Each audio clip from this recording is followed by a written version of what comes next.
Victimization. Criminal victimization is a frustrating and unsettling experience of many individuals.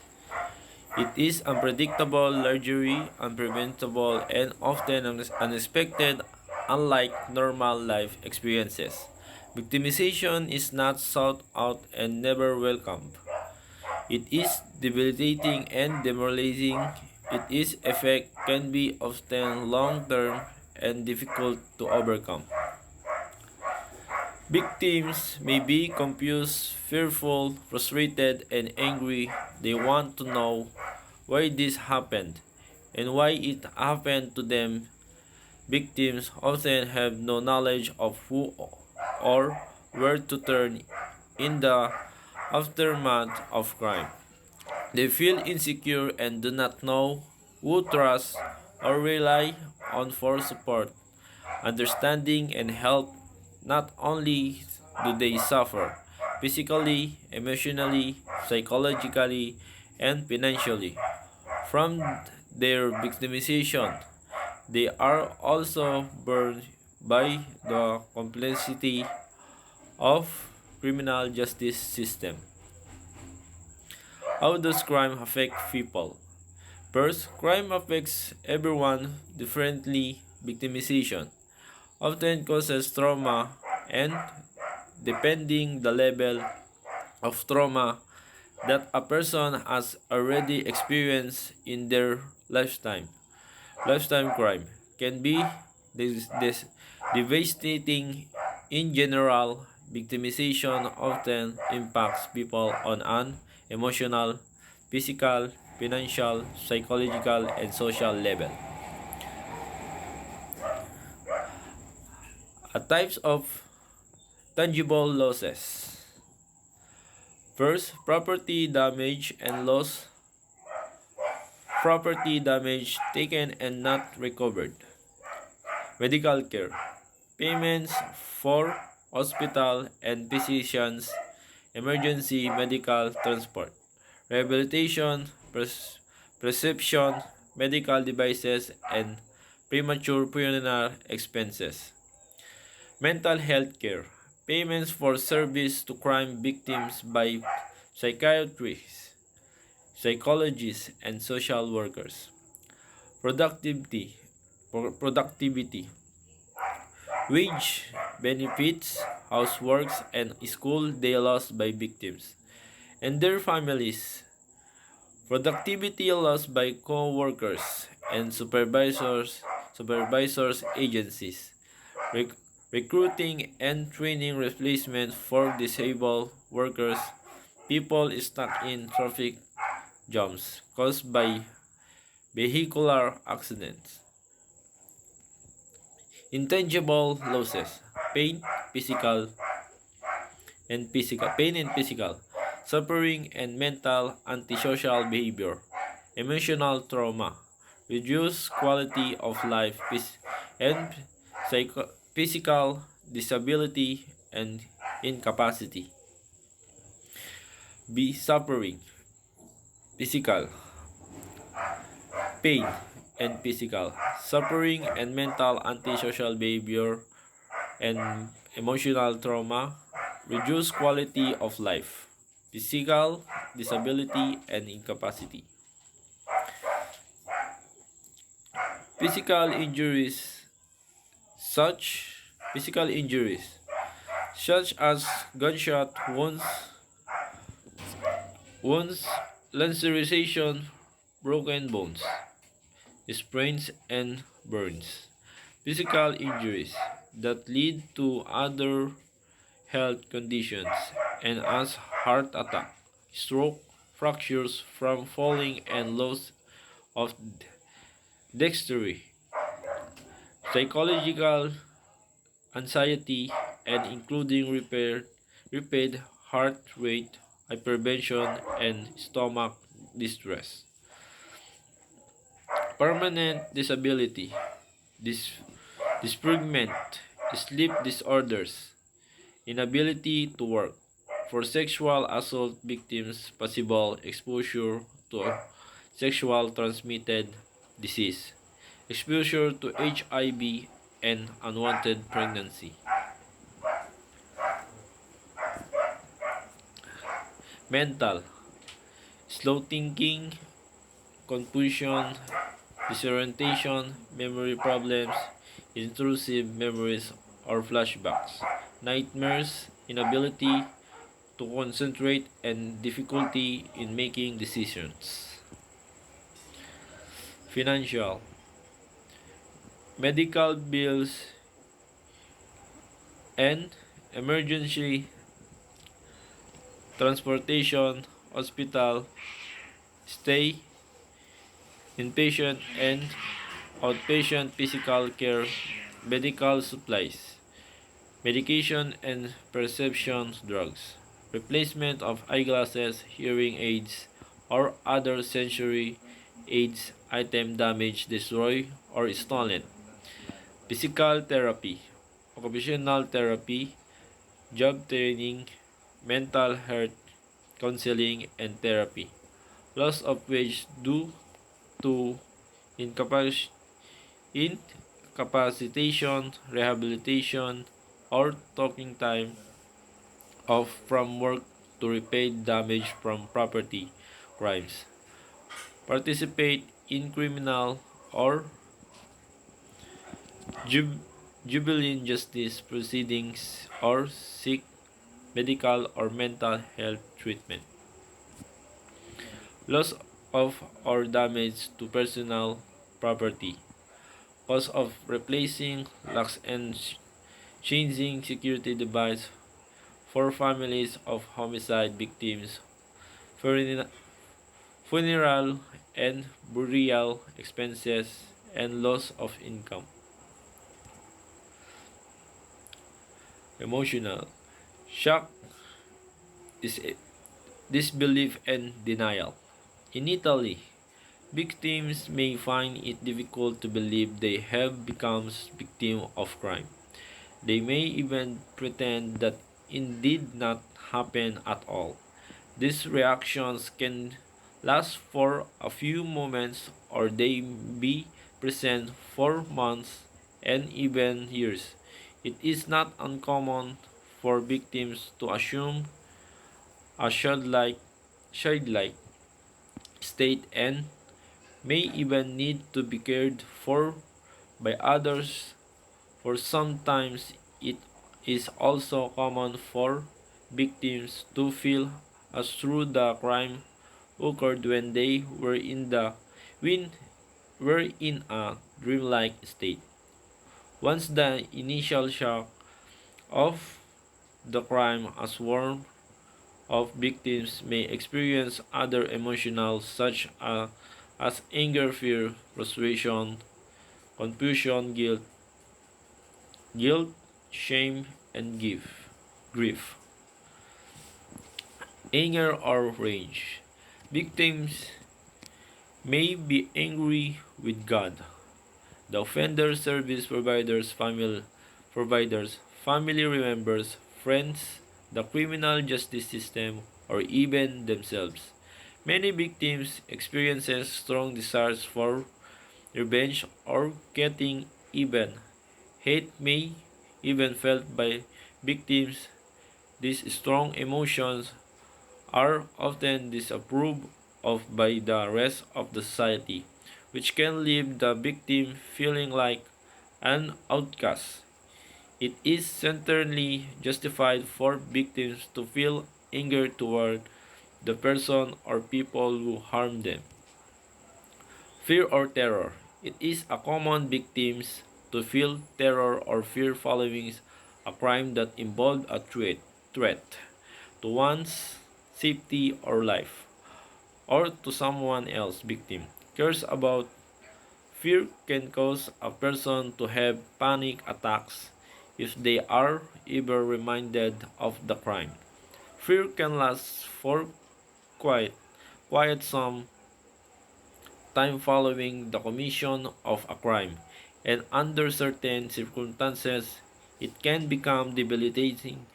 Fear or terror that becomes overwhelming is unhealthy, and victims should consult their family, physician about it as soon as possible. Frustration.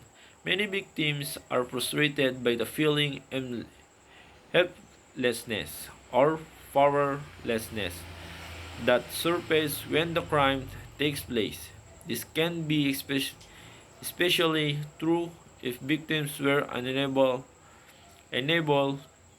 to fend off an offender, call for help, or run away.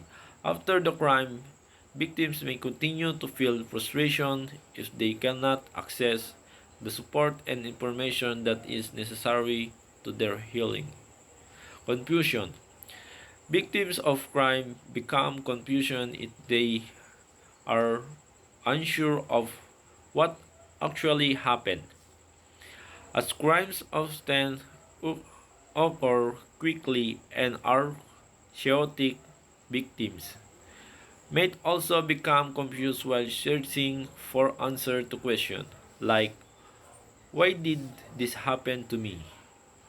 It may be impossible to find out why someone else intended to hurt them.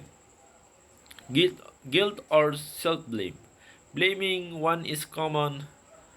Many victims believe they were in the wrong place at the wrong time. If the victim does not have someone to blame, they will often blame themselves. Guilt is also common. When no offender is found later on, later on, when reflecting upon the crime, victims may feel guilty for not doing more to prevent what happened. Lastly, some victim will experience survivor guilt. Survivor guilt. They feel guilty that they survived while someone else was injured or even killed if a loved one is murdered. Surviving family and friends may even blame the victims. Too often, society blames victims as well. Shame and humiliation. Sadly, some victims blame themselves, particularly victims of sexual abuse and assault or domestic violence in crimes involving sexual acts. Offenders often degrade the victim by making them do humiliating things. Victims of rape, for example, have long-lasting feeling of being dirty, and those feelings cannot be washed away. Washed away. Some victims even feel self-hatred hatred because they believe that they can no longer be loved by the who are close to them. Grief or sorrow. Intense Intense sadness is often the most powerful long-term reaction to crime. It is common for victims to become depressed after a crime occurs. Some ideas that may help you cope with the trauma or loss. First, find someone to talk with about how you feel and what are you going through. Second, keep the phone number of a good friend nearby to call when you feel overwhelmed or feel panicked. Panic. For allow yourself to feel the pain, it will not last forever. Keep a journal. 5. Spend the time with others, but make time to spend time alone. 6. Take care of your mind and body. Rest, sleep, and eat regular, healthy meals. Rehabilitation and normal routines as soon as possible, but don't overdo. 7. Make a daily decision which will help to bring back a feeling control over your life. Exercise. 8. Exercise through not excessively and alternate with periods relaxation. 9. Undertake daily tasks with care. Accidents are more likely to happen after the served stress. Recall the things that helped you cope during trying times and loss in the past, and think about the things that give you hope. Turn to them on bad days. There are things to avoid.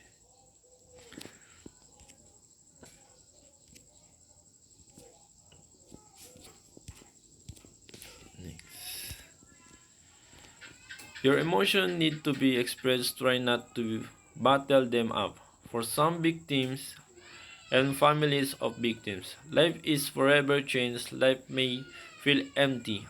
Hello? Life doesn't mean what it used to. Part of coping and adjusting is redefining the future. What seemed important before may not important now. Many victims find new meaning in their lives as a result of their experience. It is important to remember that emotional pain is not endless and that it will eventually ease. It is impossible to undo what has happened, but life can be good again in time. For family and friends of a victim of crime, listen carefully. First, listen carefully. Second, spend time with the victim. Third, offer your assistance even if they haven't asked for help. For help with everybody tasks like cleaning, cooking, caring for the family, minding the children. 5. Give them private time. 6. Don't take their anger or other feelings personally. Don't tell they are lucky. It was worse. Traumatized people are not consoled by such statements. Tell them that you are sorry such event has occurred to them and you want to understand and help them. Stage of crisis.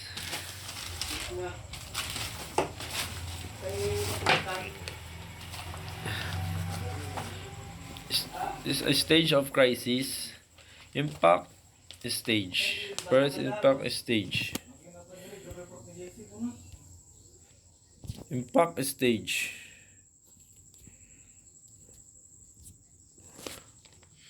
This influence children brain functioning throughout their lives, more specifically early child development as a direct impact on children's behavior, social skills, emotional boundaries, ability to form close relationships, school readiness, and level of achievement even into adulthood.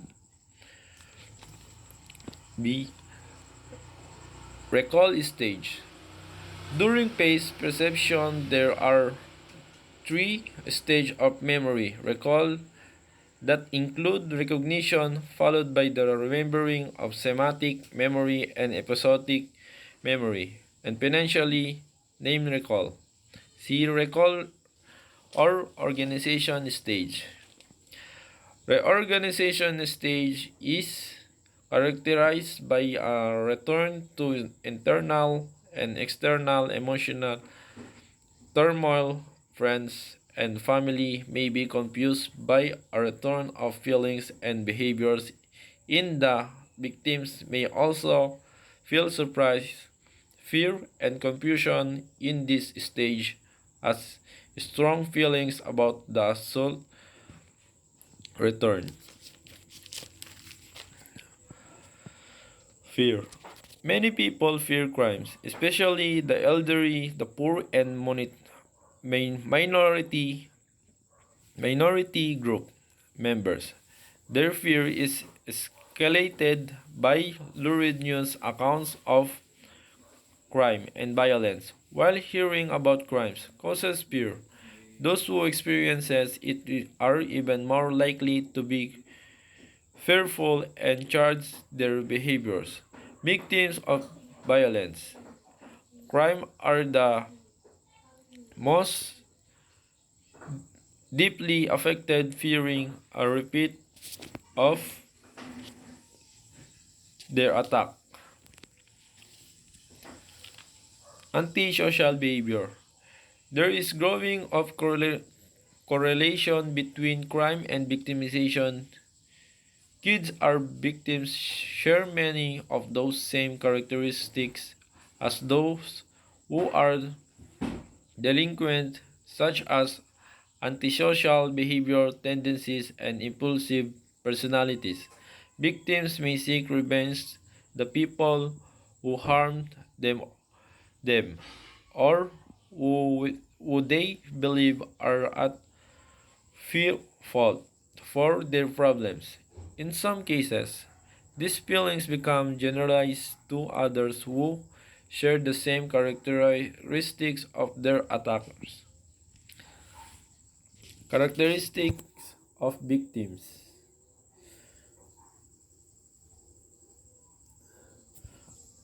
Characteristics of child. First characteristics of child.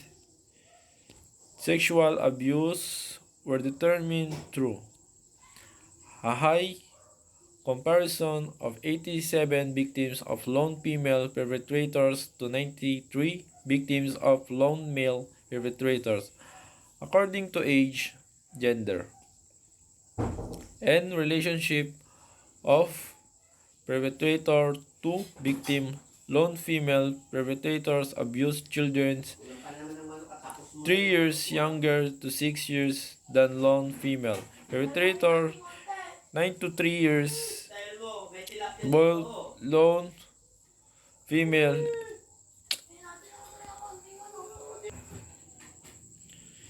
both lone female and male perpetrators abuse more girls 62% to 76% respectively than boys. Female perpetrators were more likely to be caretakers than male perpetrators, whereas male perpetrators were more likely to be strangers than female perpetrators.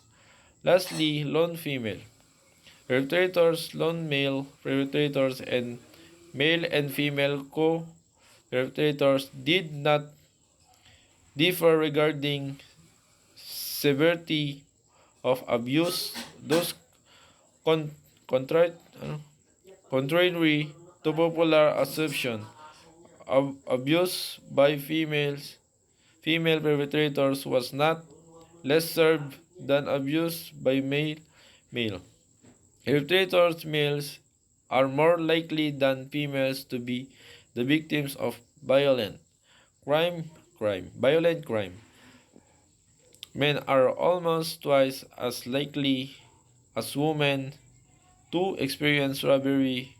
Women are 6 times more likely than men to be victims of rape, domestic violence, and sexual assault.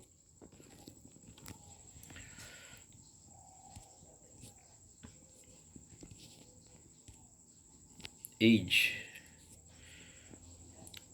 For female of most age categories, non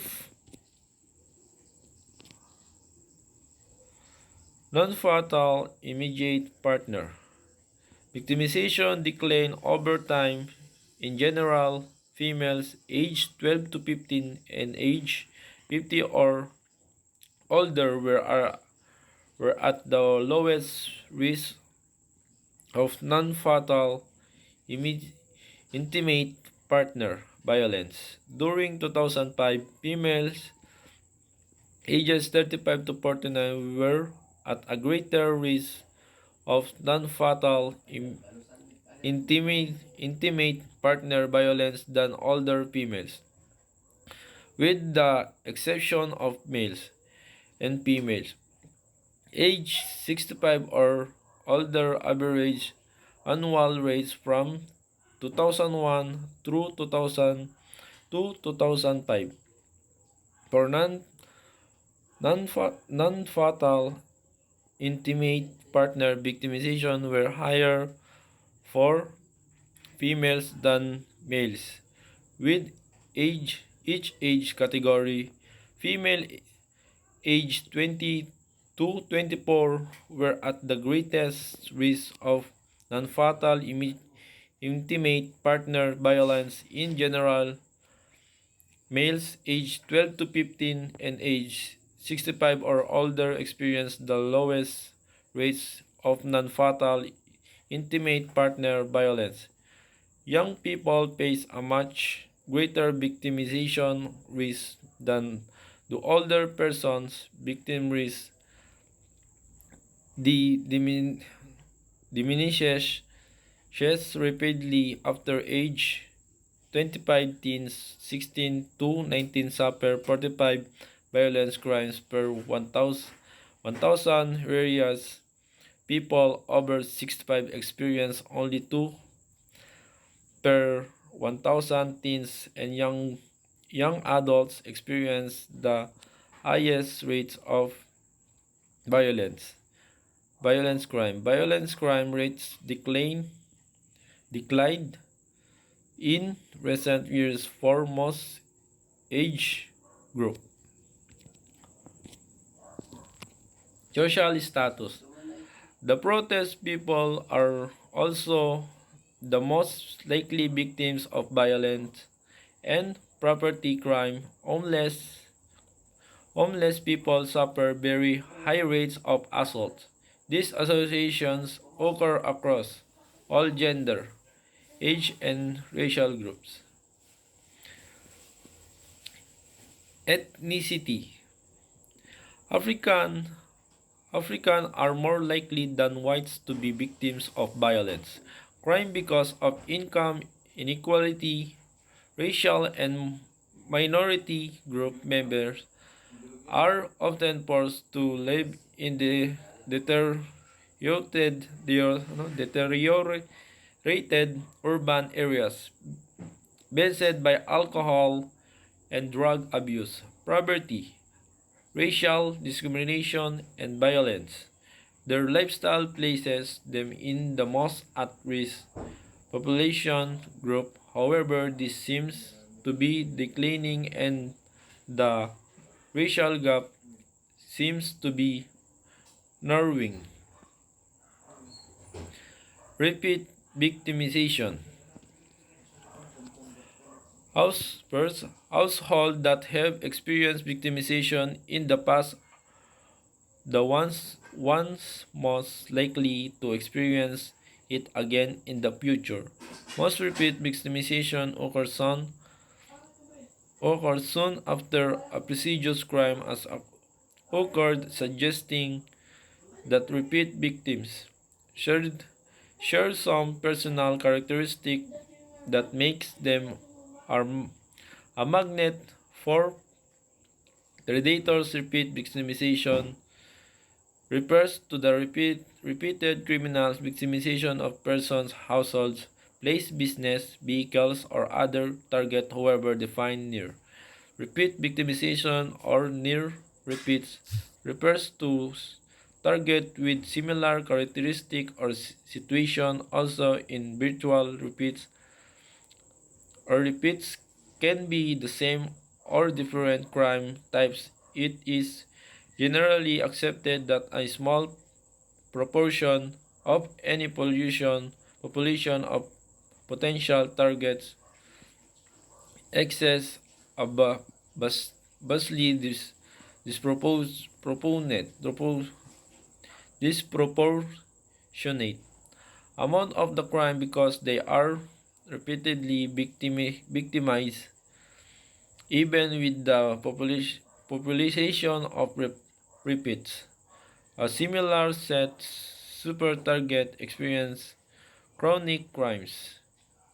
The significance for many policy purposes, but particularly crime.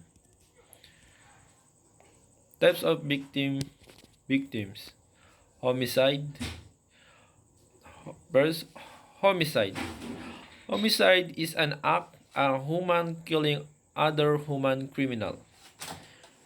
Homicide takes several and includes certain unintentional killings. The crime committed in a criminal homicide is determined by the state of mind of the defendant and status defining the crime. Murder, for example, is usually an intentional crime. In some jurisdictions, certain types of murders automatically qualify for capital punishment.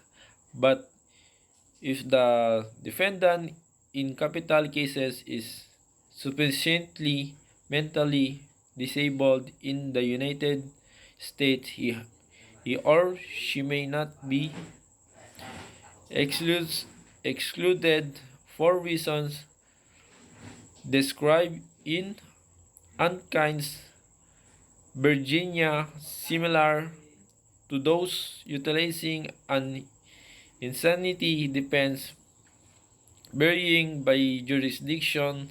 A homicide that occurs during the commission of a felony may constitute murder regardless the felon's states with regard to the killing. This is known as the felon murder rule, much abbreviated and incomplete. The felony murder rule says that one committing a felony may be guilty of murder if someone, including the felony victim, a bystander, or a co-felon, dies as a result of his acts regardless his intent or lack thereof to kill.